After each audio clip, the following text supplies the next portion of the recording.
5 tahun lalu, udara di ruang mediasi pengadilan agama terasa menyesakan, bukan karena kurangnya ventilasi, tetapi karena beratnya kata-kata yang melayang dan menekan dada Arini Widiatmoko.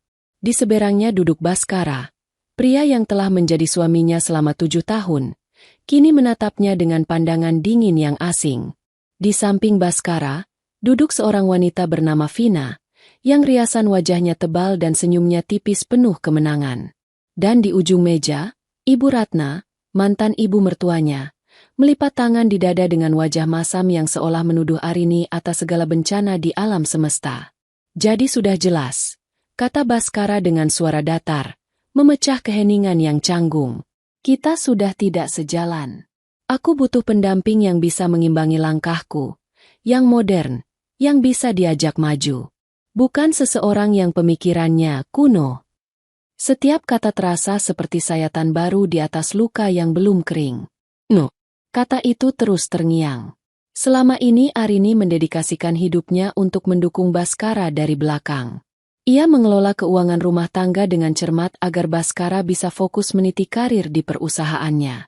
Ia merawat rumah mereka agar selalu menjadi tempat yang nyaman untuk pulang. Ia menelan kekecewaan setiap kali rencananya untuk berlibur atau sekadar makan malam berdua dibatalkan karena Baskara harus menemani klien, yang belakangan ia ketahui adalah Vina. Dan terus terang saja, Rin. Vina menimpali dengan suara manja yang dibuat-buat. Tangannya mengelus lengan Baskara dengan sengaja. Mas Bas butuh penyemangat baru. Seseorang yang bisa memberinya kebahagiaan yang utuh. Ujung kalimatnya menyiratkan sesuatu yang lebih dalam. Sebuah tusukan langsung ke luka terbesar Arini. Mereka belum juga dikaruniai keturunan. Ibu Ratna tidak mau ketinggalan. Kamu dengar itu, Arini? Jangan terus-terusan menyalahkan anakku. Mungkin memang kamu yang tidak bisa memberikan apa yang seharusnya seorang istri berikan. Sudah mandul, tidak bisa merawat diri, tidak bisa mengikuti zaman. Baskara sudah cukup sabar. Arini menunduk. Menatap buku-buku jarinya yang memutih karena terkepal terlalu erat di bawah meja. Ia tidak akan memberi mereka kepuasan melihatnya menangis. Tidak di sini. Tidak di depan mereka. Ia merasakan getaran amarah yang dingin mulai merayap dari perutnya, mengubah rasa sakit yang membakar menjadi bongkahan es yang membekukan hatinya. Ia mengangkat kepalanya, menatap mereka satu persatu dengan tatapan kosong yang anehnya membuat mereka sedikit tidak nyaman. Baik. Ucap Arini. Suaranya serak tetapi tegas. Saya setuju dengan perceraian ini. Saya juga setuju dengan pembagian harta Gonogini yang sudah diajukan. Baskara tampak sedikit terkejut dengan betapa cepatnya Arini menyerah. Ia mengira akan ada drama, tangisan, atau perlawanan. Ia tidak tahu bahwa perlawanan Arini baru akan dimulai setelah ia melangkah keluar dari ruangan ini. Dan benar saja. Hari itu adalah hari terakhir Arini Widiatmoko menjadi wanita yang lemah. Uang hasil pembagian harta yang menurut Baskara dan Vina tidak seberapa, menjadi modal awalnya. Ia tidak menghamburkannya untuk kesenangan sesaat. Ia menginvestasikannya dengan perhitungan yang luar biasa cermat. Siang hari, ia bekerja sebagai staf administrasi di sebuah perusahaan properti kecil untuk belajar seluk-beluk industri dari dalam. Malam hari, ia menghabiskan waktunya membaca buku tentang hukum pertanahan, manajemen proyek, dan strategi pemasaran. Ia tidur hanya 4 jam setiap malam, didorong oleh bayangan wajah-wajah sombong di ruang mediasi itu. Langkah pertamanya adalah membeli sebidang tanah kecil di pinggiran kota yang harganya masih miring. Dengan sisa uangnya dan pinjaman bank yang ia ajukan dengan susah payah, ia membangun 2 rumah mungil. Ia mengawasi setiap detail pembangunan, memastikan kualitasnya jauh di atas rata-rata rumah sekelasnya. 2 rumah itu terjual bahkan sebelum selesai dibangun. Keuntungan dari penjualan itu ia putar kembali. Ia membeli tanah yang lebih luas. Membangun 5 rumah. Lalu 10. 5 tahun berlalu. Arini bukan lagi staf administrasi. Ia adalah pendiri sekaligus direktur utama PT Cendana Sejahtera Properti, sebuah perusahaan pengembang yang namanya mulai diperhitungkan. Proyek terbesarnya saat ini adalah sebuah kawasan hunian terpadu seluas 20 hektar yang ia beri nama Gria Cendana. Sebuah perumahan berkonsep modern, asri, dengan fasilitas lengkap yang menjadi buah bibir di kalangan masyarakat kelas menengah ke atas. Namun, Arini tetaplah Arini. Ia tidak suka sorotan media. Wajahnya jarang muncul di majalah bisnis. Ia lebih suka bekerja di balik layar. Penampilannya sehari-hari pun jauh dari kesan seorang direktur utama. Ia sering mengenakan kemeja katun sederhana, celana bahan yang nyaman, dan sepatu datar. Ia sering turun langsung ke lokasi proyek, berbicara dengan para tukang, memeriksa kualitas adukan semen, atau sekadar memastikan pasokan material lancar. Para karyawannya sangat menghormatinya, bukan karena takut, tetapi karena mereka melihat etos kerja dan dedikasinya yang luar biasa. Mereka tahu di balik penampilan sederhananya, ada seorang wanita dengan otak brilian dan kemauan sekeras baja. Luka masa lalunya tidak membuatnya hancur. Sebaliknya, luka itu telah ditempa menjadi perisai dan pedang. Dan ia tahu, suatu saat nanti, pedang itu akan ia gunakan. Di sebuah rumah bergaya minimalis modern yang cicilannya masih akan membebani Baskara selama 8 tahun ke depan, suasana sarapan pagi terasa tegang. Vina, dengan gaun tidur sutra yang harganya setara dengan gaji seorang manajer junior, menggeser-geser layar ponsel pintarnya dengan kasar. Wajahnya cemberut. Aku tidak habis pikir, Mas. Si Hartono kemarin pamer di grup arisan kalau dia baru beli mobil Eropa keluaran terbaru. Mobil kita ini rasanya sudah ketinggalan zaman sekali, keluh Vina, tanpa mengangkat pandangan dari ponselnya. Di layarnya terpampang foto seorang pria tambun bersama istri dan mobil sedan hitam mengkilap. Baskara menghela napas sambil mengoleskan selai rotinya. Sayang, kita harus sabar. Proyek di kantor sedang banyak. Tapi bonus baru turun akhir tahun. Mobil kita kan juga belum tua-tua amat. Bukan soal tua atau tidak, Mas. Ini soal gengsi. Vina akhirnya meletakkan ponselnya dengan sedikit hentakan. Lingkunganku itu isinya orang-orang sukses. Aku malu kalau kita terlihat biasa-biasa saja. Dan bukan cuma mobil. Lihat rumah ini. Dulu rasanya sudah paling bagus. Sekarang tetangga sebelah sudah renovasi jadi 3 lantai. Kita kapan? Di meja makan yang sama, Ibu Ratna ikut menimpali. Benar itu, Bas. Ibu juga malu kalau ditanya teman-teman pengajian. Menantu ibu yang katanya manajer sukses kok rumahnya begini-begini saja. Kalah sama anaknya Bu Susi yang cuma pegawai negeri. Baskara memijat pelipisnya. Inilah rutinitas paginya selama beberapa bulan terakhir. Tuntutan Vina yang tidak ada habisnya dan kompor dari ibunya yang selalu berhasil membuatnya merasa tertekan. Kehidupannya yang sekarang memang terlihat glamor dari luar. Foto-foto liburan mahal, yang dibayar dengan kartu kredit, makan malam di restoran mewah, yang menghabiskan sebagian besar gajinya, dan barang-barang bermerek yang dipakai Vina, yang cicilannya terus menumpuk.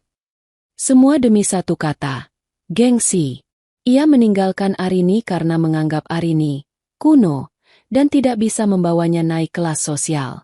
Ironisnya, kini ia terperangkap dalam perlombaan status yang ia ciptakan sendiri, dan rasanya jauh lebih melelahkan. Terus kamu mau aku bagaimana? Mencetak uang? Tanya Baskara dengan nada sedikit frustrasi. Bukan begitu, sahut Vina cepat. Nadanya sedikit melunak saat melihat raut wajah suaminya. Ia tahu kapan harus menekan dan kapan harus menarik. Aku cuma mau yang terbaik untuk kita. Untuk citra keluarga kita. Aku kemarin lihat iklan. Mas, ada perumahan baru. Kelihatannya bagus sekali. Namanya Gria Cendana. Katanya eksklusif, fasilitasnya lengkap, dan sedang jadi incaran banyak orang penting. Kalau kita bisa beli rumah di sana, semua orang pasti akan langsung bungkam. Mata Baskara yang tadinya kuyu kini sedikit berbinar. Ia juga pernah mendengar nama Gria Cendana dari rekan-rekan kantornya. Memiliki properti di sana memang bisa mendongkrak statusnya secara instan. Itu akan menjadi sebuah pernyataan. Sebuah bukti bahwa keputusannya 5 tahun lalu untuk menceraikan Arini dan menikahi Vina adalah keputusan yang tepat. Gria Cendana. Ibu Ratna tampak tertarik. Bagus itu. Jangan mau kalah sama yang lain. Tunjukkan pada mereka kalau anak ibu ini sukses besar.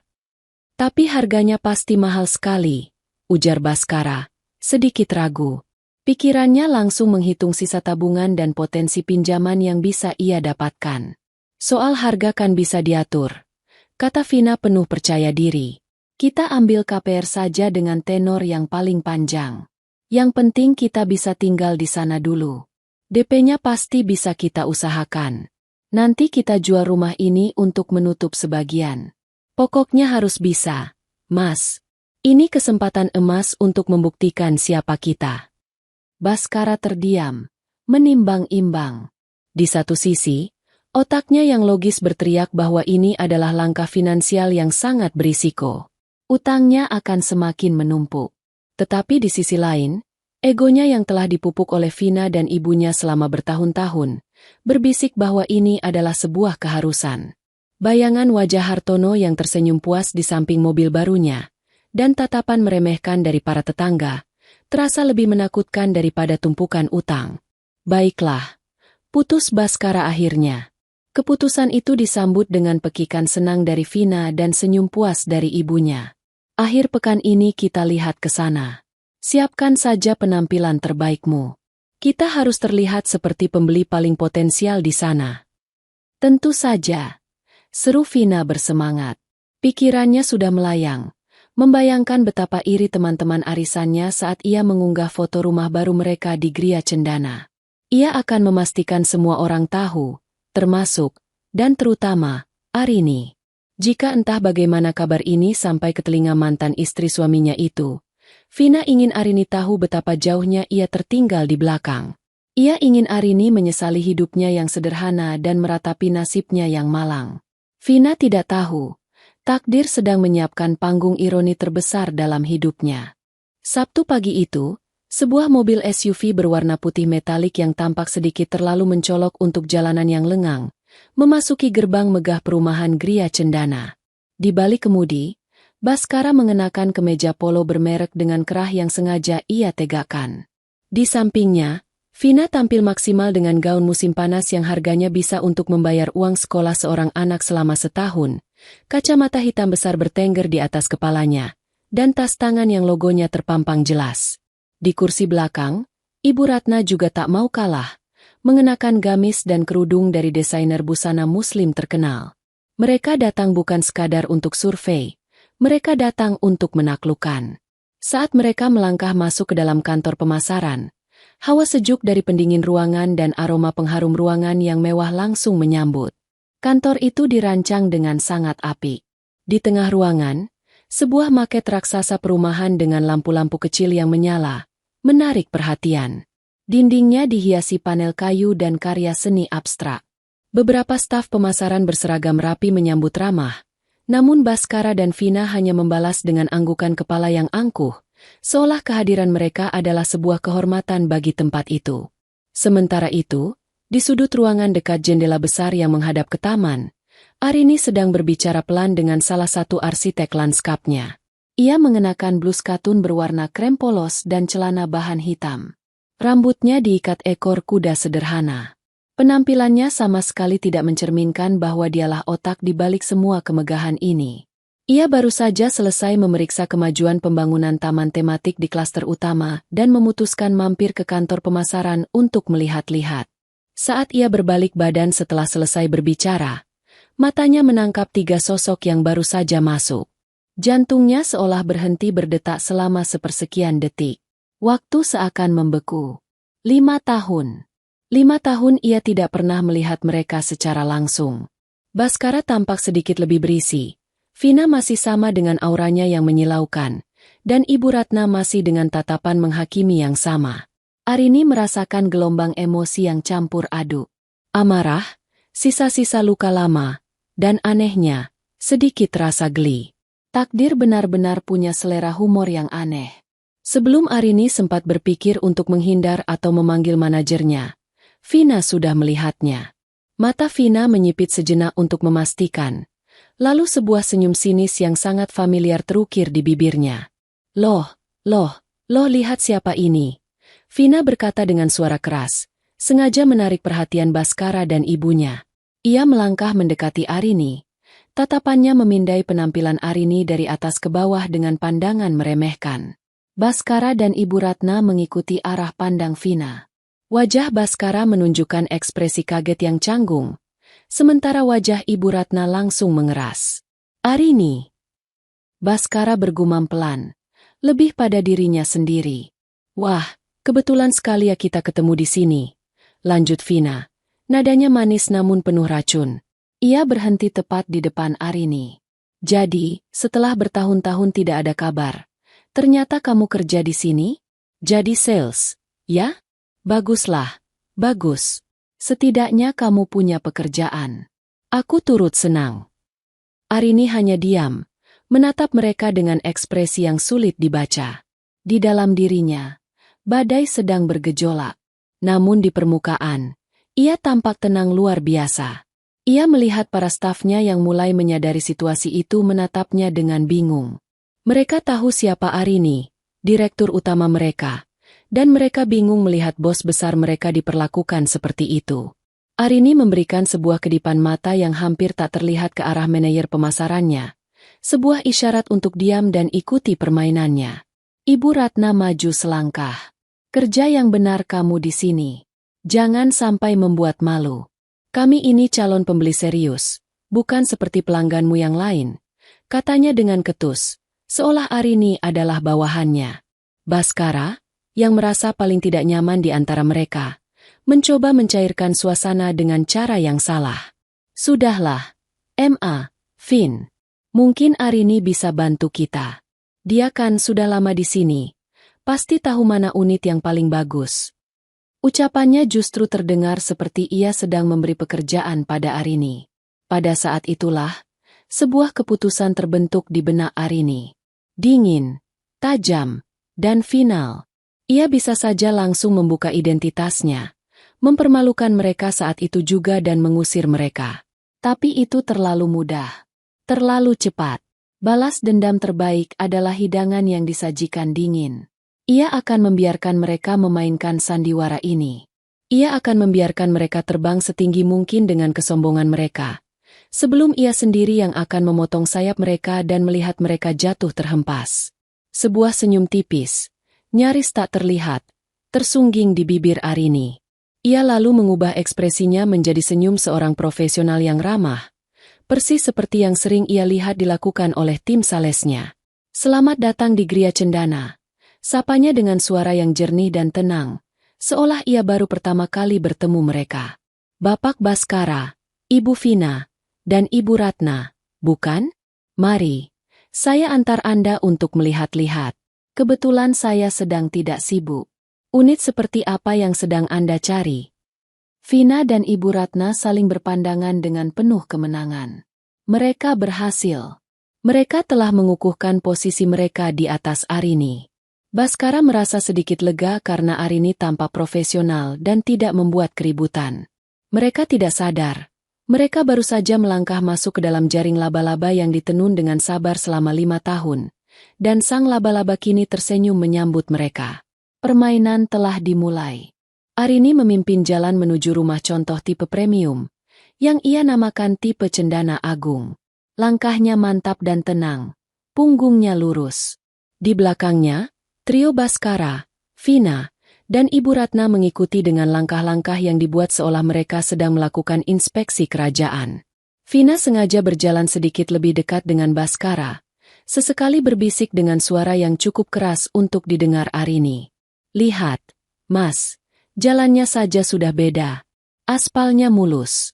Pasti mahal perawatannya, bisik Vina, yang kemudian melanjutkan dengan kalimat yang ditujukan pada Arini. Mbak, ini keamanannya 24 jam, kan? Saya tidak mau ada orang sembarangan bisa masuk ke lingkungan elit seperti ini. Tentu, Bu Vina. Jawab Arini dengan nada profesional yang terlatih. Kami memiliki sistem keamanan satu gerbang dengan patroli setiap jam dan kamera pengawas di setiap sudut jalan. Mereka tiba di depan sebuah rumah 2 lantai yang megah dengan desain modern tropis.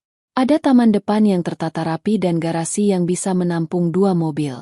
Vina langsung mendecakkan lidah. Garasi sekecil ini untuk 2 mobil? Nanti kalau kita punya mobil sport dan SUV, bagaimana parkirnya? Harusnya ada pilihan garasi yang lebih luas, komentarnya, Seolah memiliki 2 mobil mewah itu adalah hal yang sudah pasti. Arini hanya tersenyum tipis. Ini adalah ukuran standar untuk tipe cendana agung, Bu. Namun, untuk unit di sudut, ada kelebihan tanah yang bisa dimanfaatkan untuk perluasan garasi. Mereka melangkah masuk. Interior rumah contoh itu telah ditata oleh desainer interior ternama. Perabotannya elegan, pencahayaannya hangat, dan tata ruangnya terasa lapang. Namun, bagi Vina dan Ibu Ratna, ini adalah panggung untuk menunjukkan selera tinggi mereka. Ibu Ratna memulai. Tangannya menyentuh permukaan meja makan dari kayu solid. Kayunya bagus, tapi model kursinya ini terlalu biasa. Di rumah teman pengajian saya, kursinya diimpor langsung dari Turki. Arini, yang tahu persis set meja makan itu adalah karya desainer lokal ternama yang harganya ratusan juta, hanya mengangguk. Selera memang personal ya, Bu. Tentu saja nanti Ibu bisa mendekorasi rumah sesuai keinginan Ibu sendiri. Vina berjalan ke arah dapur. Ia mengetuk-ngetuk permukaan meja granit dengan kukunya yang terawat sempurna. Keramik dindingnya ini merek apa, Mbak? Kok motifnya begini saja? Kenapa tidak pakai marmer dari Italia? Kesannya jadi kurang mewah. Tahu? Kami menggunakan granit kualitas terbaik dari produsen dalam negeri yang sudah teruji ketahanannya selama puluhan tahun, Bu. Ini lebih tahan noda dan goresan dibandingkan beberapa jenis marmer. Jelas Arini dengan sabar, menyajikan fakta teknis yang ia tahu tidak akan mereka pedulikan. Alasan saja. Bilang saja mau menekan biaya produksi. Cibir Ibu Ratna dari ruang tengah. Baskara, yang sejak tadi lebih banyak diam dan mencoba terlihat berwibawa, akhirnya angkat bicara. Ia berdiri di tengah ruang keluarga, menatap ke arah taman belakang yang dibatasi oleh dinding kaca besar. Berapa harga untuk unit seperti ini? Tanyanya dengan nada santai, seolah harga bukanlah masalah. Arini menyebutkan angka yang membuat Vina dan Ibu Ratna sedikit terdiam, namun mereka cepat-cepat menutupi keterkejutan mereka. 5,2 miliar rupiah, Pak Baskara. Itu untuk unit standar, di luar biaya-biaya lain seperti pajak dan notaris.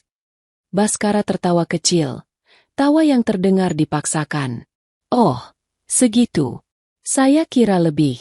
Ya, cukuplah. Dengan kualitas yang standar, ini, harga segitu wajar. Hinaan terselubung itu tidak luput dari telinga Arini. Setiap kata, setiap tatapan meremehkan, setiap komentar sinis, ia simpan baik-baik dalam benaknya. Bukan sebagai luka, tapi sebagai butir-butir amunisi. Ia mengajak mereka naik ke lantai 2. Ini kamar tidur utamanya, kata Arini sambil membuka pintu. Ruangan itu luas, dengan kamar mandi dalam dan sebuah balkon pribadi. Vina langsung masuk dan mengkritik. Kamar mandinya kenapa pakai bak mandi tanam begini? Sudah tidak zaman. Harusnya jacuzzi. Dan lihat, lantainya ini kayu parket? Nanti cepat rusak kalau kena air. Justru ini yang sedang tren, Bu Vina. Memberi kesan hangat dan alami. Jawab Arini tenang. Dan lantainya sudah dilapisi pelindung anti air dan anti rayap dengan garansi 10 tahun. Tetap saja saya tidak suka, potong Vina. Dan balkonnya ini kecil sekali. Paling hanya cukup untuk 1 meja kopi. Tidak ada privasi. Setiap sudut rumah mereka komentari. Cat dindingnya kurang cerah, posisi pendingin ruangannya salah, jendelanya kurang besar, tangganya terlalu curam. Tak ada satupun yang luput dari kritik pedas mereka. Mereka seolah sedang berusaha meyakinkan diri mereka sendiri, dan terutama Arini, bahwa mereka terbiasa dengan standar yang jauh lebih tinggi dari ini, bahwa mereka sedang berbaik hati dengan mempertimbangkan untuk membeli properti biasa ini. Setelah hampir 1 jam berkeliling sambil terus menghina secara halus maupun terang-terangan, mereka kembali ke kantor pemasaran. Wajah Vina dan Ibu Ratna tampak lelah karena terus-menerus mencari-cari kesalahan. Mereka duduk kembali di hadapan Arini. Baskara berdeham, mengambil peran sebagai kepala keluarga yang mengambil keputusan. Baiklah, katanya. Meskipun banyak sekali kekurangannya, tapi lokasi perumahan ini cukup strategis. Kami ambil 1 unit. Yang di sudut, Tipe cendana agung. Tentu, Pak. Jawab Arini.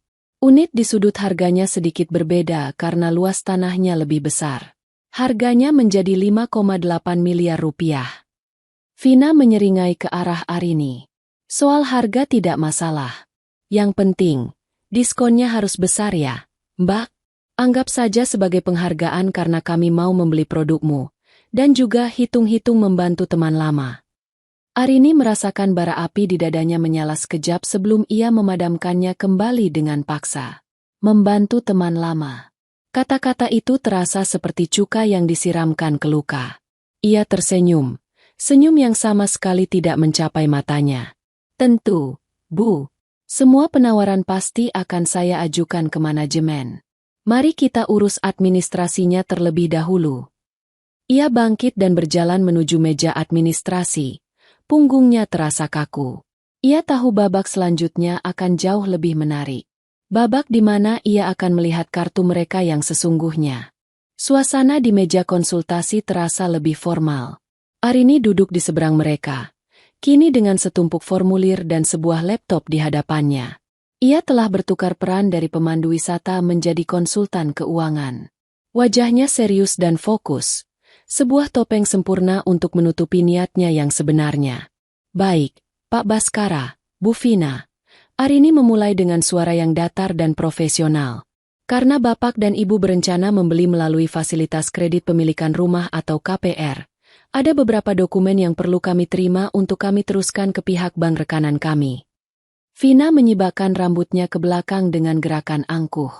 Oh, tentu. Apa saja yang dibutuhkan? Siapkan saja, biar suamiku yang tanda tangan. Urusan beginian mudah saja buat dia. Baskara tersenyum penuh percaya diri. Tenang saja, Mbak Arini. Rekam jejak kredit saya bersih. Bank manapun pasti akan langsung setuju kalau melihat profil saya. Perusahaan saya bona fide. Posisi saya juga penting. Arini mengangguk pelan. Matanya tetap tertuju pada daftar di layar laptopnya. Standar saja, Pak.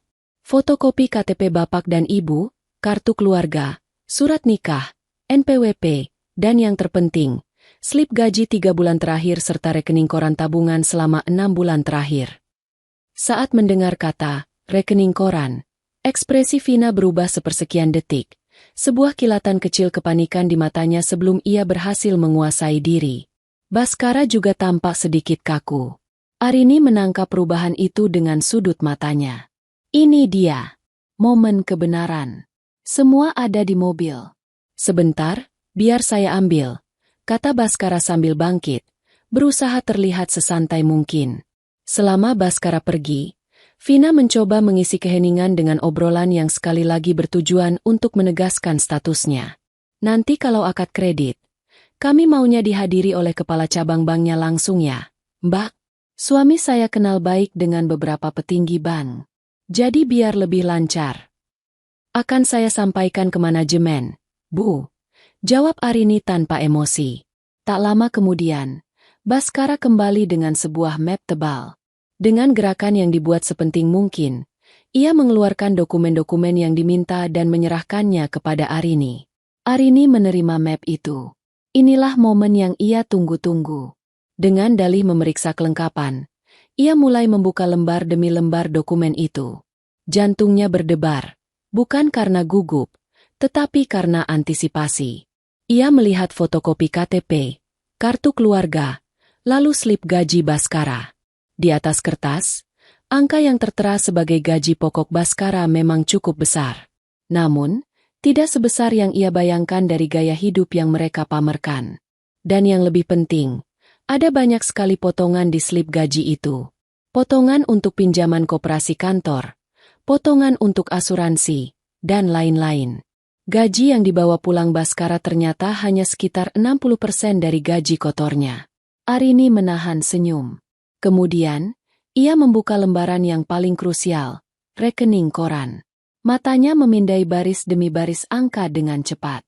Apa yang ia lihat di sana adalah sebuah cerita yang sama sekali berbeda dari panggung kemewahan yang mereka bangun. Ia melihat adanya transfer masuk rutin dari gaji Baskara setiap bulan.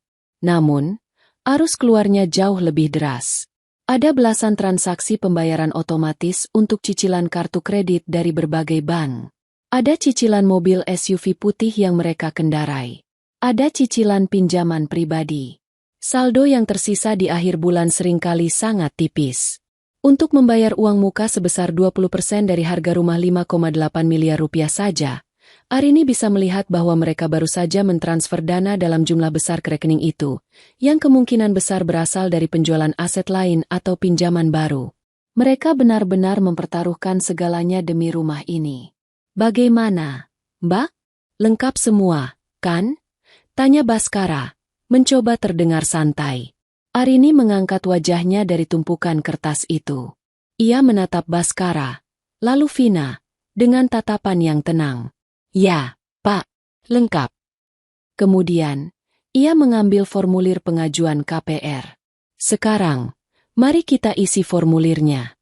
Untuk uang muka atau DP, Bapak dan Ibu berencana membayar berapa persen? Vina menjawab dengan cepat. Ambil minimal saja. 20%. Sisanya biar dicicil lewat bank. Tenornya ambil yang paling lama saja. Berapa tahun? 25. Arini mengangguk sambil terus menulis. Setiap goresan penanya di atas kertas terasa seperti sebuah langkah maju dalam rencananya. DP minimal, tenor maksimal. Sebuah kombinasi klasik dari seseorang yang kemampuan finansialnya sudah sangat mepet. Seseorang yang membeli impian dengan napas yang tersengal-sengal. Baik. DP 20%, tenor cicilan 25 tahun. Ulang Arini dengan suara jelas. Seolah ingin memastikan mereka mendengar betapa panjangnya komitmen utang yang akan mereka pikul. Saya akan fotokopi dulu semua dokumen ini untuk arsip kami dan untuk diajukan ke bank. Ia bangkit dan berjalan menuju mesin fotokopi di sudut ruangan. Saat mesin itu bekerja mengeluarkan cahaya hijau dan suara mendengung yang monoton, Arini memegang dokumen-dokumen asli di tangannya. Inilah bukti konkretnya. Bukti dari semua kebohongan dan kesombongan mereka. Ini bukan lagi sekadar hinaan verbal. Ini adalah fakta hitam di atas putih.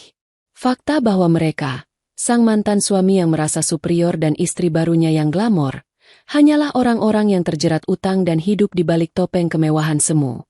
Fakta bahwa mereka cuma bisa ngangsur. Senjatanya kini lengkap. Panggungnya sudah siap. Yang tersisa hanyalah merancang babak final yang paling memukau. 1 jam setelah trio sombong itu meninggalkan kantor pemasaran dengan perasaan menang, Arini duduk di kursinya.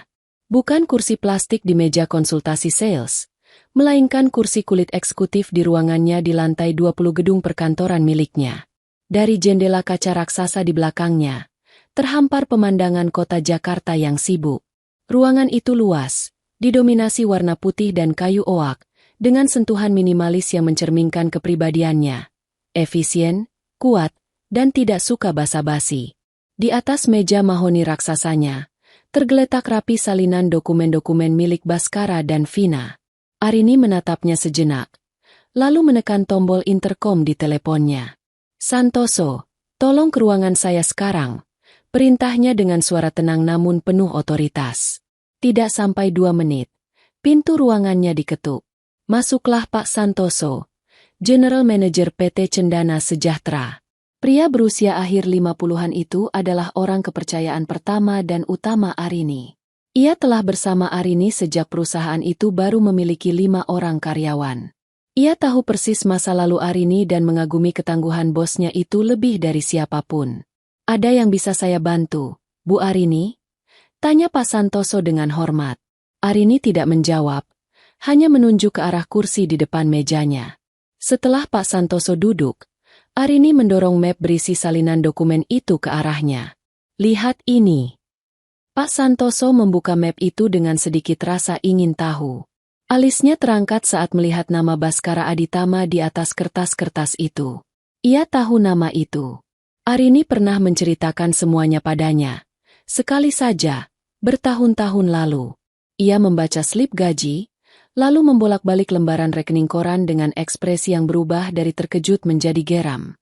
Orang ini, berani-beraninya dia muncul di Gria Cendana? Desis Pak Santoso, tidak bisa menyembunyikan kekesalannya. Dan dia mengajukan KPR? Dengan kondisi keuangan seperti ini? Ini sangat berisiko, Bu. DP minimal. Cicilan lain banyak sekali. Secara teknis mungkin bisa disetujui, tapi ini sangat memaksakan. Arini bersandar di kursinya. Jemarinya saling bertaut di atas meja. Aku bertemu mereka tadi, San. Mereka tidak mengenaliku sebagai pemilik. Mereka pikir aku adalah staf sales. Mata Pak Santoso membelalak. Apa? Dan mereka? Mereka melakukan persis seperti yang bisa kau bayangkan. Potong Arini. Suaranya dingin. Mereka menghina, merendahkan, dan pamer. Mereka mengkritik setiap sudut rumah contoh seolah mereka adalah raja dan ratu. Lalu memutuskan untuk membeli unit termahal. Pak Santoso mengepalkan tangannya di atas meja. Kurang ajar. Harusnya ibu usir saja mereka saat itu juga. Biar saya yang panggil keamanan. Tidak, kata Arini tegas. Itu terlalu mudah. Mereka tidak akan belajar apa-apa. Aku sudah menyiapkan sesuatu yang lebih baik. Dan aku butuh bantuanmu untuk mengeksekusinya. Pak Santoso langsung menatap Arini dengan fokus penuh. Apapun perintah ibu. Arini mencondongkan tubuhnya ke depan. Pertama, aku mau kamu pastikan pengajuan KPR mereka disetujui tanpa hambatan. Hubungi langsung kepala cabang bank rekanan kita. Bilang ini adalah permintaan khusus dariku. Aku mau mereka merasa di atas angin, seolah dunia bertekuk lutut di hadapan mereka. Baik, Bu. Akan saya urus, jawab Pak Santoso, mulai mengerti arah permainan ini. Kedua, lanjut Arini, jadwalkan acara penandatanganan akad kredit secepatnya. Mungkin minggu depan. Dan aku tidak mau acara itu diadakan di ruang rapat biasa atau di kantor cabang bank. Arini berhenti sejenak. Tatapannya tajam. Aku mau acara itu diadakan di boardroom utama kita di lantai ini. Siapkan semuanya dengan sempurna. Pak Santoso mengangguk. Sebuah senyum tipis mulai tersungging di bibirnya. Boardroom utama adalah tempat sakral. Hanya digunakan untuk rapat pemegang saham atau penandatanganan kontrak bernilai triliunan. Mengadakan akad kredit KPR di sana adalah hal yang tidak pernah terjadi sebelumnya. Ketiga, dan ini yang paling penting, kata Arini. Undang semua orang. Aku mau semua kepala divisi hadir. Kepala divisi keuangan, legal, pemasaran, proyek. Undang juga kepala cabang bank yang bersangkutan beserta 2 orang staf seniornya. Pastikan ruangan itu penuh dengan orang-orang penting. Kini Pak Santoso benar-benar paham. Ini bukan lagi sekadar penolakan KPR. Ini akan menjadi sebuah pertunjukan. Sebuah teater yang dirancang untuk meruntuhkan kesombongan sampai ke akarnya. Saya mengerti, Bu. Kata Pak Santoso dengan nada mantap. Panggungnya akan saya siapkan persis seperti yang ibu inginkan. Apa ada lagi? Arini menggeleng. Itu saja. Biarkan mereka menikmati kemenangan semu mereka selama beberapa hari ke depan. Pastikan tidak ada satupun staf di kantor pemasaran yang membocorkan identitasku. Saya jamin, Bu. Semua akan berjalan sesuai rencana. Kata Pak Santoso sambil berdiri dan mengambil map itu kembali. Ia berhenti sejenak di depan pintu. Saya turut senang, Bu. Sudah saatnya mereka mendapatkan pelajaran. Setelah Pak Santoso keluar, Arini kembali bersandar di kursinya. Ia memutar kursinya menghadap jendela kaca raksasa, menatap gedung-gedung pencakar langit yang menjulang di sekelilingnya. Ia telah membangun kerajaannya sendiri dari nol. Dari puing-puing hatinya yang hancur. Dan kini, para penghancur itu dengan sukarela berjalan masuk ke dalam istananya untuk dihakimi. Ia tidak merasakan kebencian yang membara lagi. Yang ada hanyalah rasa dingin yang memuaskan dari sebuah keadilan yang akan segera ditegakkan. Panggung telah disiapkan. Para aktor utama sudah terpilih. Tirai akan segera dibuka. 1 minggu terasa seperti sekejap bagi Arini yang sibuk mengelola kerajaannya.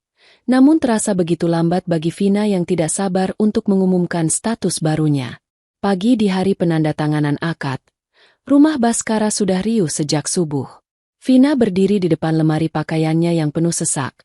Namun ia merasa tidak punya baju yang cukup pantas. Mas, aku pakai yang ini atau yang ini? Tanyanya pada Baskara untuk 5 kalinya, sambil memegang 2 gaun mahal. Yang satu kelihatan lebih berkelas, tapi yang satunya lagi logonya lebih kelihatan. Aku mau orang-orang di sana tahu kita ini bukan pembeli sembarangan. Baskara, yang sedang berusaha mengikat dasinya dengan simpul yang sempurna, menoleh sekilas. Pakai yang mana saja bagus. Sayang, yang penting pembawaan kita. Ingat, kita ini tamu VIP. Kita harus bersikap layaknya orang penting. Ia berlatih tersenyum di depan cermin. Senyum seorang eksekutif sukses yang baru saja mengakuisisi aset berharga. Di sudut kamar, Ibu Ratna sedang menyetrika ulang kerudungnya yang sudah licin, memastikan tidak ada satupun kerutan. Nanti di sana jangan banyak bicara yang tidak perlu. Vin, nasihatnya. Biar Baskara saja yang bicara. Kamu cukup tersenyum dan terlihat anggun. Dan kamu, Bas, jangan lupa sebut-sebut nama kolega pentingmu kalau ada kesempatan. Biar mereka makin segan. Perjalanan mereka menuju lokasi penandatanganan terasa seperti sebuah arak-arakan kemenangan. Bukan lagi ke kantor pemasaran di area perumahan, melainkan ke alamat yang tertera di undangan resmi yang dikirim oleh PT Cendana Sejahtera, gedung perkantoran megah di jantung distrik bisnis Sudirman. Mobil mereka terasa kerdil saat memasuki lobi bawah tanah gedung pencakar langit itu. Seorang staf yang sudah menunggu menyambut mereka dengan sangat hormat dan mengantar mereka ke lift khusus menuju lantai 20. Vina merasa bangga luar biasa. Perlakuan ini jauh di atas ekspektasinya. Lihat kan, Mas?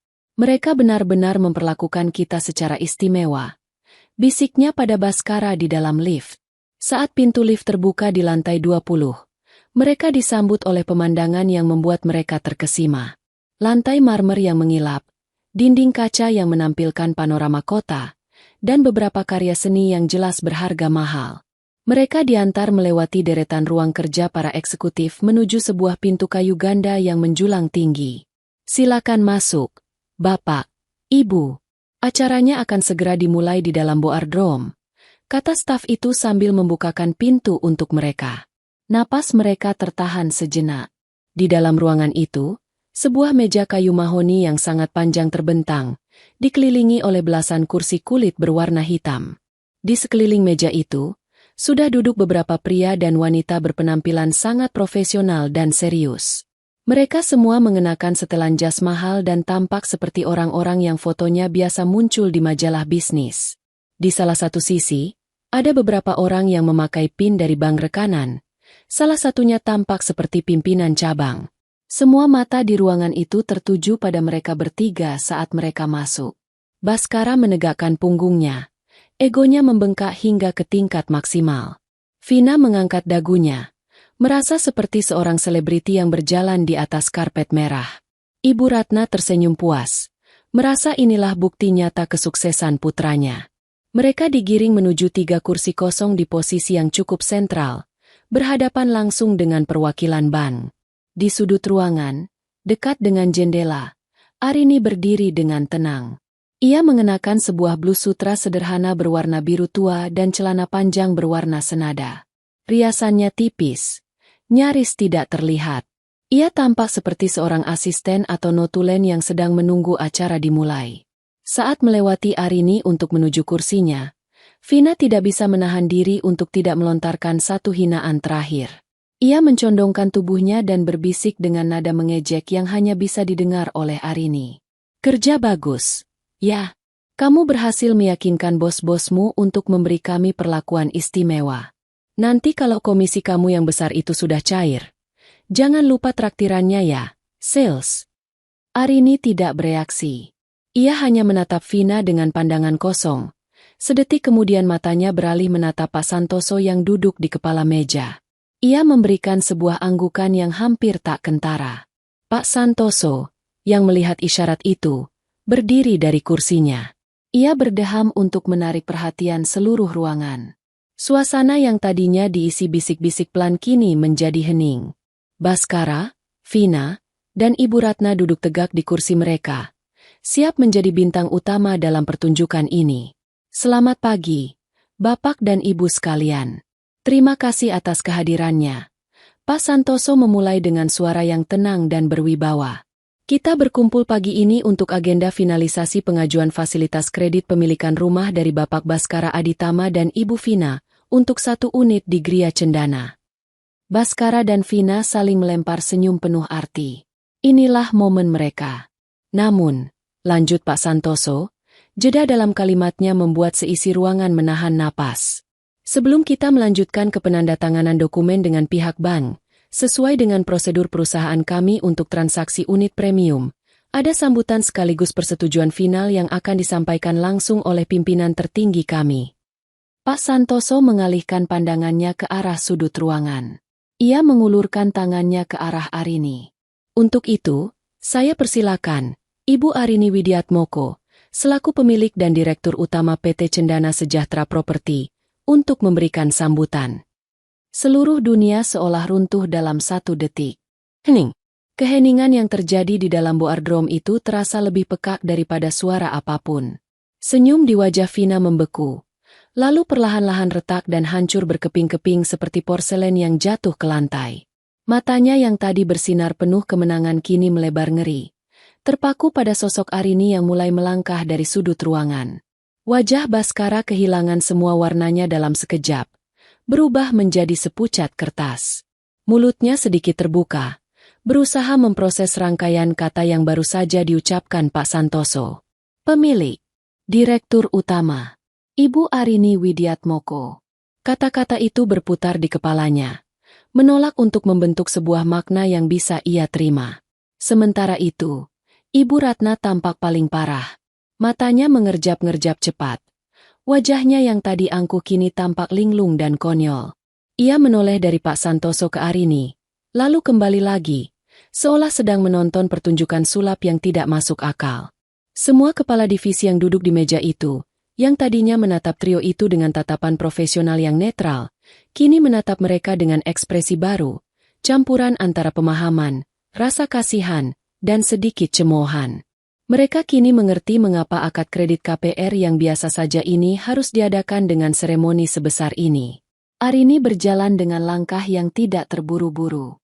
Setiap ketukan sepatunya di lantai marmer terdengar seperti dentang lonceng kematian bagi kesombongan mereka. Ia tidak lagi berdiri di sudut ruangan sebagai sosok tak terlihat. Ia berjalan menuju kepala meja, ke kursi kekuasaan yang sesungguhnya, yang tadi diduduki oleh Pak Santoso yang kini telah berdiri dan minggir untuk memberinya jalan. Ia tiba di kepala meja dan berdiri di sana sejenak, menatap ketiga orang yang kini tampak seperti terdakwa di kursi pesakitan. Ia tidak langsung berbicara. Ia membiarkan keheningan yang menyiksa itu meregang, membiarkan mereka tenggelam dalam realitas baru mereka yang mengerikan. Akhirnya, ia angkat bicara. Suaranya tenang, dingin, dan bergema di seluruh ruangan yang senyap. "Selamat pagi, Pak Baskara," sapanya. Matanya menatap lurus ke manik mata mantan suaminya yang kini dipenuhi kepanikan. "Bu Vina," ia beralih pada Vina yang tampak ingin menghilang dari kursinya. "Dan Ibu Ratna." Napas Baskara tercekat. Ia ingin mengatakan sesuatu, apapun, sebuah permintaan maaf, sebuah sanggahan, tetapi lidahnya terasa keluh. Arini mengambil map berisi salinan dokumen pengajuan KPR mereka yang sudah terletak di meja. Ia mengangkatnya sedikit, seolah menimbang-nimbang isinya. "Saya sudah meninjau secara pribadi pengajuan fasilitas kredit Anda untuk membeli 1 unit rumah di Gria Cendana," katanya, nadanya datar seperti seorang hakim yang membacakan putusan. "Saya juga sudah mendengar langsung dari tim saya betapa antusiasnya Anda untuk bisa tinggal di sana." Ia meletakkan map itu kembali ke meja dengan suara pelan namun tegas. "Kalian datang ke proyek saya, ke rumah yang saya bangun dari nol. Kalian masuk ke kantor saya dan menghina staf saya, yang ternyata adalah saya sendiri. Kalian mengkritik setiap detail hasil kerja keras saya dengan angkuh. Kalian memamerkan sebuah kemewahan yang ternyata hanya topeng." Arini berhenti sejenak. Matanya yang tajam menelanjangi setiap inci kebohongan mereka. Dan yang paling ironis, lanjutnya, suaranya kini mengandung nada sinis yang membekukan. "Kalian melakukan semua itu, semua kesombongan itu, semua penghinaan itu, padahal untuk bisa memiliki rumah ini." Ia mencondongkan tubuhnya sedikit ke depan, memastikan setiap kata berikutnya mendarat telak seperti sebuah pukulan. Kalian cuma bisa ngangsur selama 25 tahun. Kata, ngangsur, itu ia ucapkan dengan penekanan yang tajam dan menghina. Sebuah kata yang meruntuhkan seluruh fasad kemewahan dan status sosial yang coba mereka bangun. Maaf. Arini menegakkan tubuhnya kembali. Suaranya kembali datar dan final. Perusahaan saya mencari konsumen yang membangun mimpi, bukan yang menumpuk gengsi dengan utang. Kami tidak butuh konsumen dengan mentalitas seperti Anda di Gria Cendana. Ia menatap lurus ke arah Baskara, Vina, dan Ibu Ratna yang kini pucat pasi dan gemetar. Pengajuan KPR Anda, dengan ini, secara resmi, saya tolak. Jika keheningan sebelumnya terasa pekak, keheningan setelah kata tolak yang diucapkan Arini terasa seperti sebuah vakum yang menyedot semua udara dari dalam ruangan. Tidak ada satupun dari para kepala divisi atau perwakilan bank yang bergerak. Mereka semua menjadi saksi bisu dari sebuah eksekusi publik yang dilakukan dengan presisi bedah yang dingin. Wajah Vina yang pucat kini memerah padam. Sebuah warna merah yang timbul dari rasa malu yang luar biasa. Ia menundukkan kepalanya dalam-dalam, berharap lantai marmer di bawahnya bisa terbelah dan menelannya hidup-hidup. Air mata panas mulai menggenang di pelupuk matanya. Bukan air mata kesedihan, melainkan air mata amarah dan penghinaan yang tak tertahankan.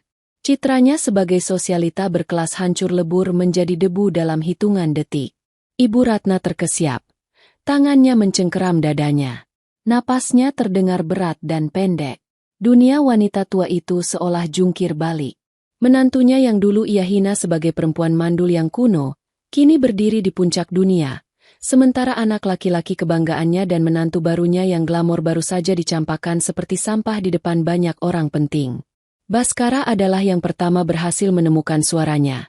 Meskipun yang keluar hanyalah sebuah gagap yang menyedihkan. Arini, tunggu, kita bisa bicara. Katanya, suaranya bergetar. Ia mencoba bangkit dari kursinya. Tangannya terulur ke depan seolah ingin menghentikan semua ini. Aku minta maaf. Kami minta maaf. Tolong jangan begini. Arini menatapnya tanpa ekspresi. Tidak ada belas kasihan di matanya. Hanya ada ketenangan seorang pemenang. Tidak ada lagi yang perlu dibicarakan, Pak Baskara. Jawabnya, sengaja menggunakan panggilan formal yang menciptakan jarak sejauh galaksi di antara mereka. Ia kemudian memberikan anggukan singkat ke arah dua orang petugas keamanan berbadan tegap yang sejak tadi berdiri diam di dekat pintu masuk. Kedua petugas itu langsung mengerti. Mereka berjalan mendekati meja dengan langkah sigap namun tidak mengancam. Mohon maaf, Bapak, Ibu. Acaranya sudah selesai. Mari kami antar keluar, kata salah satu petugas dengan suara sopan namun tegas. Melihat petugas keamanan mendekat, kepanikan Baskara memuncak. Tidak, Arini, tolong. Ini akan menghancurkan semuanya. Tetapi Arini sudah memalingkan wajahnya, seolah mereka tidak ada lagi di sana. Ia justru berbicara pada para kepala divisi dan perwakilan bank. Terima kasih atas waktu Bapak dan Ibu sekalian. Maaf atas sedikit drama yang tidak perlu ini. Sekarang mari kita lanjutkan dengan agenda bisnis kita yang sesungguhnya. Sikapnya yang acuh tak acuh itu adalah pukulan terakhir yang paling telak. Bagi Arini, mereka bahkan tidak layak mendapatkan perhatiannya lebih lama lagi. Dengan lembut namun pasti, para petugas keamanan itu mempersilakan Baskara, Vina, dan Ibu Ratna untuk berdiri. Vina bangkit seperti robot. Wajahnya ditutupi dengan rambutnya. Tidak berani menatap siapapun. Ibu Ratna harus dipapah karena kakinya terasa lemas. Baskara berjalan dengan bahu terkulai. Seluruh kesombongan dan kepercayaan dirinya telah dilucuti habis, menyisakan sosok pria parubaya yang kalah dan menyedihkan. Perjalanan mereka keluar dari boardroom adalah sebuah walk of shame yang terasa berlangsung selamanya. Mereka harus berjalan melewati tatapan dingin para eksekutif yang kini mulai berbisik-bisik di antara mereka. Pintu kayu ganda yang megah itu kini terasa seperti gerbang penjara yang terbuka untuk melepaskan mereka ke dalam aib. Di dalam lift, tidak ada yang berbicara. Hanya isak tangis Vina yang tertahan yang terdengar. Di lobi utama yang ramai, Puluhan pasang mata karyawan PT Cendana Sejahtera menatap ke arah mereka. Berita tentang apa yang terjadi di lantai 20 rupanya menyebar lebih cepat daripada kecepatan lift. Karyawan yang sebelumnya melihat mereka masuk dengan angkuh, kini menyaksikan mereka keluar dengan kepala tertunduk. Akhirnya, mereka terdorong keluar dari pintu kaca otomatis gedung itu, kembali ke trotoar kota yang panas dan bising. Gedung pencakar langit yang megah itu menjulang di belakang mereka. Sebuah monumen bisu dari kekalahan mereka. Mobil SUV putih mereka yang diparkir di seberang jalan kini tampak kusam dan biasa saja. Vina tidak bisa menahannya lagi. Ia berteriak frustrasi sambil memukul lengan Baskara. Ini semua gara-gara kamu. Kenapa kamu tidak pernah bilang kalau dia sesukses ini? Kamu membuatku terlihat seperti orang bodoh. Aku tidak tahu, Vin. Sungguh. Jawab Baskara dengan suara putus asa. Ibu Ratna hanya bisa terduduk lemas di sebuah bangku beton di tepi trotoar, menatap kosong ke lalu lintas yang padat. Istana pasir kebanggaan dan kesombongan yang mereka bangun dengan susah payah selama 5 tahun, telah runtuh diterjang oleh gelombang kenyataan yang diciptakan oleh Arini. Mereka kini terdampar di pantai kehancuran, kecil, basah, dan menyedihkan. 3 bulan telah berlalu. Musim telah berganti. Dan begitu pula fokus dalam kehidupan Arini Widiatmoko. Pagi itu, ia tidak berada di kantornya yang sejuk di lantai 20. Ia berdiri di tengah hamparan tanah merah yang luas, mengenakan kemeja lapangan, celana kargo, dan sepatu bot keselamatan yang berdebu. Di kepalanya bertengger sebuah helm proyek berwarna putih, warna yang menandakan posisi tertinggi dalam hierarki sebuah lokasi konstruksi.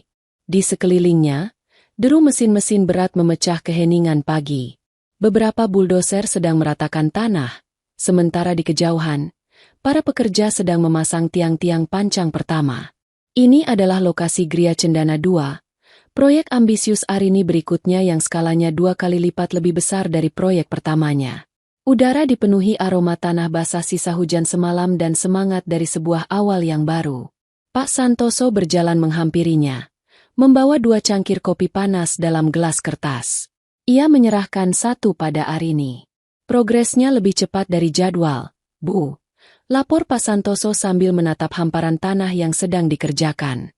Tim di lapangan bekerja sangat efisien. Arini tersenyum sambil menyesap kopinya.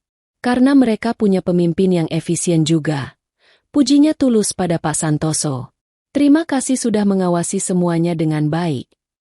Mereka berdiri dalam diam sejenak, menikmati pemandangan kesibukan yang teratur itu. Ini adalah musik bagi Arini, simfoni dari pembangunan dan kemajuan. Oh ya, Bu, Pak Santoso berkata seolah teringat sesuatu. Saya kemarin tidak sengaja mendengar kabar dari salah satu kenalan saya di bank. Ini menyangkut Bapak Baskara. Arini menoleh sekilas, ekspresinya tetap tenang. Ia tidak lagi merasakan sengatan apapun saat mendengar nama itu. Nama itu kini terasa seperti gema dari masa lalu yang sangat jauh. Ada apa dengannya? Tanyanya dengan nada biasa. Rupanya berita tentang kejadian di Boardroom waktu itu menyebar luas di kalangan perbankan dan properti. Reputasi Pak Baskara hancur. Kabarnya, posisinya di kantor diturunkan karena dianggap telah mempermalukan nama baik perusahaan. Tekanan finansialnya menjadi sangat berat. Pak Santoso menjelaskan dengan hati-hati. Ia melanjutkan laporannya. Beberapa minggu lalu, mobil SUV putih yang mereka pakai sudah dijual. Sekarang mereka hanya punya satu mobil keluarga yang sudah cukup tua. Dan menurut teman saya yang kebetulan tinggal di kompleks yang sama, rumah mereka yang sekarang juga sudah dipasangi plang, dijual. Arini mendengarkan tanpa menyela. Kehidupan sosial Bu Vina juga tampaknya berantakan, tambah Pak Santoso. Akun media sosialnya yang dulu sangat aktif, sekarang sudah tidak ada. Dihapus. Beberapa sumber mengatakan ia tidak pernah lagi muncul di acara arisan atau pertemuan sosialita. Sepertinya rasa malu karena kejadian itu terlalu berat untuk ia tanggung. Pak Santoso berhenti, ragu-ragu untuk melanjutkan. Dan mereka sering bertengkar. Sangat sering. Suaranya kadang terdengar sampai ke rumah tetangga. Sepertinya saling menyalahkan atas kondisi mereka saat ini. Setelah menyelesaikan laporannya, Pak Santoso menatap Arini, mencoba membaca reaksinya. Ia tidak menemukan ekspresi kemenangan atau kegembiraan di wajah bosnya itu. Yang ia lihat hanyalah ketenangan yang dalam, seperti permukaan danau di pagi hari yang tidak terganggu oleh angin. Arini menghela napas panjang, bukan napas kesedihan atau kelegaan yang meledak-ledak, melainkan napas yang melepaskan sisa-sisa beban terakhir dari pundaknya. Mereka tidak dihancurkan olehku, San, kata Arini pelan. Matanya menatap ke cakrawala di mana matahari pagi mulai naik lebih tinggi. Mereka dihancurkan oleh kesombongan mereka sendiri. Mereka membangun istana di atas pondasi kebohongan, dan istana seperti itu pasti akan runtuh. Aku hanya sedikit mendorongnya. Ia tidak merasakan kebahagiaan atas penderitaan mereka. Dendam yang dulu pernah membara kini telah menjadi abu yang dingin. Yang ia rasakan adalah sebuah rasa keadilan yang menenangkan. Sebuah babak dalam hidupnya telah resmi tertutup dengan cara yang paling adil. Karma telah menyelesaikan tugasnya, dan ia tidak perlu lagi menoleh ke belakang. Ia menyerahkan cangkir kopinya yang sudah kosong pada Pak Santoso. Ayo, kita periksa gambar desain untuk area komersial. Aku ingin ada danau buatan di tengahnya. Saat ia berjalan menjauh, menuju meja besar di tengah lapangan yang penuh dengan cetak biru dan gambar arsitektur, langkahnya terasa ringan dan mantap. Punggungnya yang dulu terasa berat memikul beban pengkhianatan dan hinaan, kini tegak lurus menatap masa depan. Matahari semakin tinggi, sinarnya yang hangat menyinari wajahnya. Arini tersenyum, senyum yang tulus dan damai. Ia tidak lagi peduli pada Baskara, Vina, atau Ibu Ratna. Mereka hanyalah hantu dari masa lalu yang telah kehilangan kuasanya. Fajar yang baru telah tiba di atas Gria Cendana.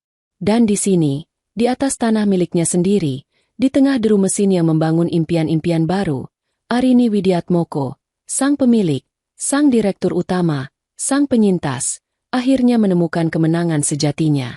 Bukan dalam runtuhnya kesombongan orang lain, tetapi dalam megahnya istana masa depan yang ia bangun dengan tangannya sendiri. Ia adalah ratu di kerajaannya, dan kerajaannya kini terbentang luas, cerah, dan tanpa batas. 3 tahun kemudian, suara tawa anak-anak yang ceria dan alunan musik akustik yang lembut mengalun di udara sore yang cerah. Ratusan orang berkumpul di area taman dan dek kayu yang luas, mengelilingi sebuah danau buatan yang permukaannya berkilauan seperti cermin, memantulkan warna langit. Di tengah danau, sebuah air mancur menari-nari dengan anggun. Ini adalah acara peresmian dan syukuran Gria Cendana II, yang kini telah menjadi sebuah komunitas hunian yang hidup dan ramai. Proyek itu sukses besar, terjual habis bahkan sebelum semua unit selesai dibangun, dan reputasi PT Cendana Sejahtera sebagai pengembang properti yang berkualitas dan terpercaya kini tak terbantahkan lagi. Arini Widiatmoko berdiri di tepi dek, menatap pemandangan di hadapannya dengan senyum tulus. Ia tidak lagi mengenakan helm proyek atau sepatu bot. Hari ini, ia mengenakan sebuah gaun linen berwarna putih gading yang sederhana namun elegan. Rambutnya yang dulu sering diikat praktis, kini tergerai lembut di bahunya. Ada aura ketenangan dan kebahagiaan yang mendalam terpancar dari dirinya. Sesuatu yang tidak ada di sana bahkan pada hari kemenangannya 3 tahun lalu. Pemandangannya indah sekali dari sini. Sebuah suara yang hangat dan familiar terdengar di sampingnya. Arini menoleh dan tersenyum lebih lebar. Reza, seorang arsitek bertalenta yang ia temui saat merancang proyek ini, kini berdiri di sisinya, menyerahkan segelas limun dingin. Hubungan profesional mereka telah berkembang menjadi sebuah kemitraan personal yang didasari oleh rasa saling menghargai, tawa, dan mimpi yang sejalan. Danau ini idemu, kan? Tanya Arini sambil menerima gelas itu. Kamu yang bilang tempat ini butuh jiwa, bukan cuma bangunan. Reza tertawa kecil. Aku cuma menggambar di atas kertas. Kamu yang mewujudkannya menjadi nyata. Lihatlah mereka, katanya sambil mengangguk ke arah para penghuni yang sedang bersosialisasi. Mereka bukan hanya membeli rumah, mereka mendapatkan sebuah rumah tangga, sebuah komunitas. Itu semua berkat visimu. Arini menyandarkan kepalanya sejenak di bahu Reza, merasakan kedamaian yang melingkupinya. Di dekat panggung, Ia bisa melihat Pak Santoso, yang kini sudah menjadi salah satu direktur di perusahaan, sedang tertawa lepas bersama para staf. Perusahaannya berkembang, timnya solid, dan hidupnya penuh. Luka masa lalu telah sembuh total, hanya menyisakan bekas luka tipis sebagai pengingat, bukan tentang rasa sakit, melainkan tentang kekuatan yang ia temukan dalam dirinya. Beberapa jam kemudian, setelah acara selesai dan dalam perjalanan pulang, Reza menghentikan mobilnya. "Kamu mau makan soto, kan? Ada warung soto terkenal di dekat sini. Katanya enak sekali." Arini tertawa.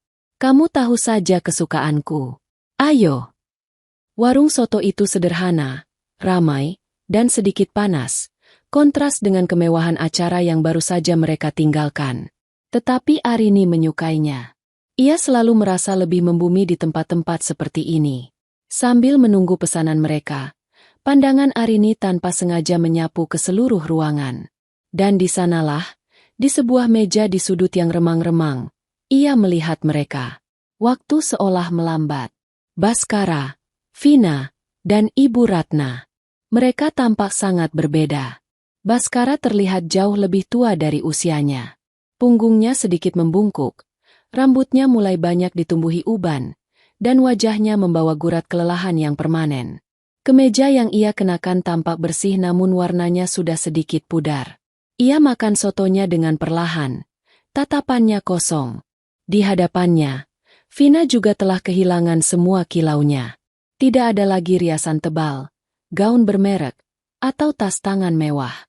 Ia mengenakan kaos biasa dan celana jeans.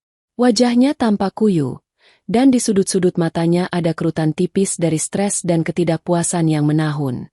Ia mengaduk-aduk mangkuknya tanpa selera. Yang paling membuat Arini tertegun adalah Ibu Ratna. Wanita tua itu tampak sangat ringkih, duduk diam di antara keduanya. Tatapan matanya yang dulu tajam dan menghakimi, kini tampak sayu dan kosong. Ia hanya menatap mangkuknya, sesekali disuapi oleh Baskara dengan gerakan mekanis yang tanpa kehangatan. Sebuah pertengkaran kecil yang pelan terjadi. Vina menyenggol gelas es tehnya hingga sedikit tumpah ke meja. "Lihat kan, gara-gara kamu taruh di situ." Desisnya pada Baskara dengan nada kesal yang tertahan. Baskara tidak membalas. Ia hanya menghela napas panjang. Sebuah helaan napas yang terdengar seperti sudah ia lakukan ribuan kali. Ia mengambil beberapa lembar tisu dan membersihkan tumpahan itu dalam keheningan yang canggung. Tidak ada lagi api. Tidak ada lagi drama.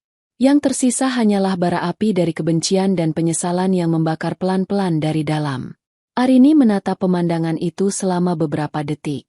Tidak ada rasa kemenangan di hatinya. Tidak ada rasa kasihan. Tidak ada apapun. Yang ia rasakan hanyalah sebuah pengakuan yang tenang atas sebuah fakta. Inilah akhir dari jalan yang mereka pilih. Sebuah kehidupan yang dihabiskan dalam saling menyalahkan di sebuah warung soto yang ramai, selamanya dihantui oleh bayang-bayang kemewahan yang pernah mereka kejar. Kemudian, ia merasakan sebuah sentuhan lembut di tangannya. Reza menatapnya dengan pandangan bertanya, "Kamu lihat apa?" Arini tersentak pelan dari lamunannya. Ia memalingkan wajahnya dari pemandangan di sudut ruangan itu, dan menatap wajah Reza yang menenangkannya. Ia menggeleng pelan dan tersenyum. "Bukan apa-apa," jawabnya dengan suara ringan. "Cuma melihat masa lalu yang sudah tidak penting lagi." Ia mengalihkan seluruh perhatiannya kembali pada Reza, pada obrolan ringan mereka, pada semangkuk soto hangat yang diletakkan pelayan di hadapan mereka, pada kehidupannya yang sekarang.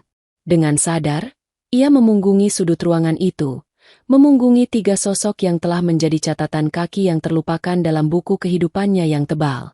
Danau yang tenang di Gria Cendana II adalah cerminan dari jiwanya kini. Dalam, jernih, dan damai. Badai telah lama berlalu, dan fajar yang baru yang dulu ia dambakan, kini telah menjadi siang hari yang cerah dan abadi dalam hidupnya. Ia tidak lagi perlu meruntuhkan istana orang lain, karena ia telah selesai membangun istananya sendiri, dan istana itu penuh dengan kehidupan, cinta, dan kebahagiaan sejati.